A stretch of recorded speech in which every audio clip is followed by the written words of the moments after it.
मिश्री क्या है? कि मिश्री है ये एक अनरिफाइंड शुगर है। चीनी है कि रिफाइंड है, और इन्हीं को पीस कर या कूट कर जब बनाई जाती है, जैसे देसी खांड होती है वो उसको कूट पीस कर बनाई जाती है। और मिश्री के गुण क्या क्या हैं?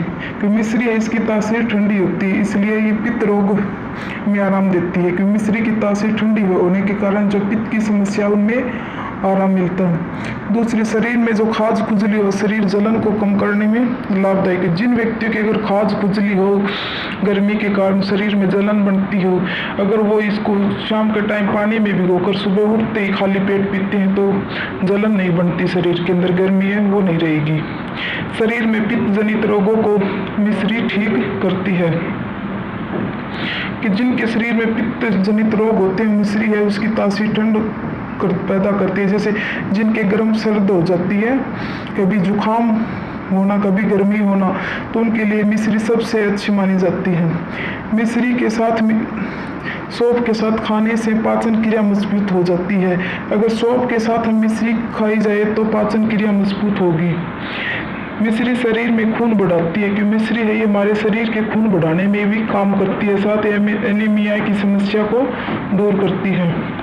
मिश्री को जब दूध में डालकर पिया जाता है तो दूध को मीठा भी बनाती है, और साथ में मस्तिष्क भी तेज होता है। अगर हम मिश्री को दूध में डालकर पिएंगे तो एक तो ये उस दूध को मीठा बनाएगी, उसी के साथ ही ये हमारे जो मस्तिष्क है, हमारे दिमाग है, उसको तेज बढ़ाने का भी काम करती है।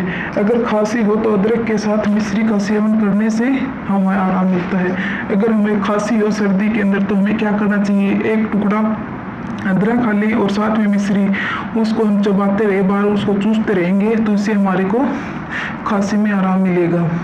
गर्म दूध में हम मिश्री डालकर पिएंगे तो हमारे को खांसी में भी आराम मिलेगा और दूध को मीठा भी बनाएगी।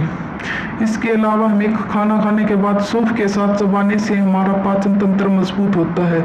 अगर हम खाना खाने के बाद में सुबह या शाम के टाइम पर हम बाद में खाना के बाद में अगर सौंफ और मिश्री को चबाते हैं तो हमारे पाचन तंत्र है उसको मजबूत करेगी।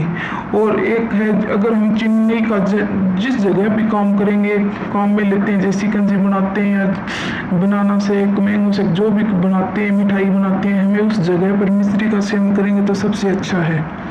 इसी के साथ कि मिश्री के जितने गुण हैं उसी के साथ इनकी ये कितनी हानिकारक है वो भी है। कि मीठी होने के कारण ज़्यादा मिश्री खाने से अपच हो जाती है। अगर हम मीठी होने के कारण मिश्री का ज़्यादा सेवन कर लेंगे तो एक तो हमारा शरीर में भारीपन होगा, दूसरा ये अपच हो जाएगा क्योंकि जो हम खाएंगे वो पचेगा नहीं। इसी के साथ जिन लोगों के डायबिटीज़ है उन लोगों को मिश्री का सेवन नहीं करना चाहिए। जिनके डायबिटीज़ हो उनको कभी भी सेवन नहीं, क्योंकि ये एक शुगर के अंदर ही आती है। ज़्यादा मिश्री खाने से सर्दी जुकाम कफ और एलर्जी बढ़ने की संभावना रहती है। क्योंकि मिश्री है इसकी तासीर ठंडी होती है, ठंडी तासीर होने के कारण क्योंकि हमें बार बार जुकाम होना, छींकना, आंखों से पानी गिरना, ऐसे एलर्जी है इसकी दिक्कत हो जाएगी। क्योंकि हमारी जो शरीर है उसकी तासीर ठंड हो जाएगी ज़्यादा मिश्री का सेवन करने से भी। हर चीज़ मात्रा में ही खानी चाहिए, मात्रा से अधिक नहीं। कि हर चीज़ की एक लिमिट होती है, उसी के अंदर ही खाना चाहिए हमारे को। ये मिश्री के गुण थे और इसकी साथ ही हानिकारक, किन कामों में हानिकारक है। वैसे मिश्री सबसे अच्छी मानी गई है। मिश्री का गर्मी के अंदर तो सबसे अच्छा स्रोत है, इसका सभी को सेवन करना चाहिए।